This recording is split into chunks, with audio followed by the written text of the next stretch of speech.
Good morning दोस्तों। Soni current affair classes की तरफ से मैं सुनील आप सभी का हार्दिक स्वागत करता हूं। आशा करता हूं कि आप सभी लोग कुशल होंगे, स्वस्थ होंगे। दोस्तों आज है 20 जून, तो चलिए दोस्तों शुरू करते हैं आज की क्लास का पहला सवाल। दोस्तों हाल ही में ईरान के नए राष्ट्रपति कौन बने हैं?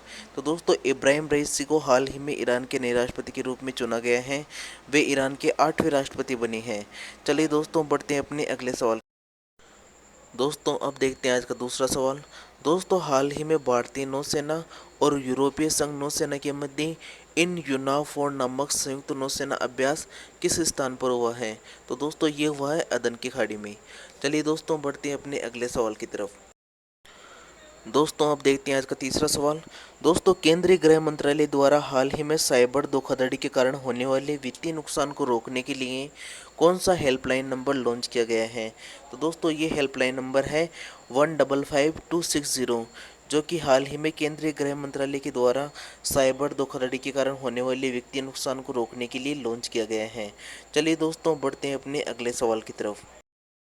दोस्तों अब देखते हैं आज का चौथा सवाल।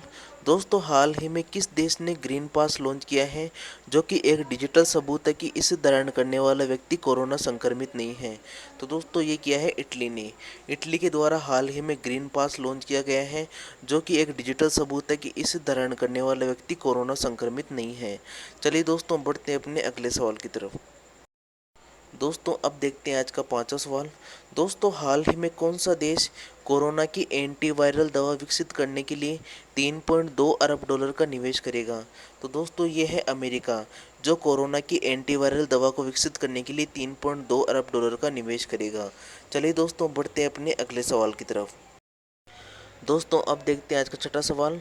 द फ्लाइंग सिख के नाम से मशहूर मिल्खा सिंह का हाल ही में निधन हो गया है। इन पर 2013 में बनी फिल्म भाग मिल्खा भाग का निर्देशन किसके द्वारा किया गया था? तो दोस्तों राकेश ओम प्रकाश मेहरा के द्वारा भाग मिल्खा भाग फिल्म का निर्देशन किया गया था। दोस्तों इस फिल्म में मिल्खा सिंह की भूमिका फरहान अख्तर के द्वारा निभाई गई थी और 2014 के 61वें राष्ट्रीय फिल्म पुरस्कारों में इस फिल्म को सर्वश्रेष्ठ मनोरंजक फिल्म का पुरस्कार मिला था। चलिए दोस्तों बढ़ते हैं अपने अगले सवाल की तरफ। दोस्तों अब देखते हैं आज का सातवां सवाल। दोस्तों जून 2021 में शंघाई कोऑपरेशन की बैठक का आयोजन कहाँ किया जाएगा? तो दोस्तों ये किया जाएगा तजाकिस्तान की राजधानी दुशांबे में। दोस्तों भारत की तरफ से इसमें अजीत डोभाल भाग लेंगे, जो भारत के राष्ट्रीय सुरक्षा सलाहकार हैं। दोस्तों इसी के साथ आपको ये भी पता होना चाहिए कि मार्च 2021 में हार्ट ऑफ एशिया का आयोजन भी दुशांबे में किया गया था। चलिए दोस्तों बढ़ते हैं अपने अगले सवाल की तरफ। दोस्तों अब बढ़ते हैं आज के 8वें सवाल की तरफ। दोस्तों भाखड़ा नांगल बांध परियोजना से हाल ही में किस राज्य को 2700 क्यूसेक अतिरिक्त पानी मिलेगा?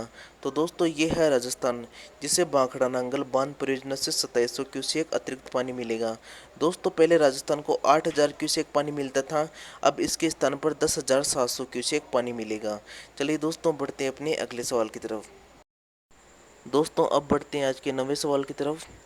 जहां वोट वहां टीकाकरण अभियान किस केंद्र शासित प्रदेश ने शुरू किया है? तो दोस्तों ये शुरू किया है दिल्ली ने। दोस्तों इस अभियान का मुख्य उद्देश्य 45 वर्ष से अधिक आयु वाले व्यक्तियों को कोरोना की वैक्सीन लगवाने के लिए जागरूक करना है। चलिए दोस्तों बढ़ते हैं अपने अगले सवाल की तरफ।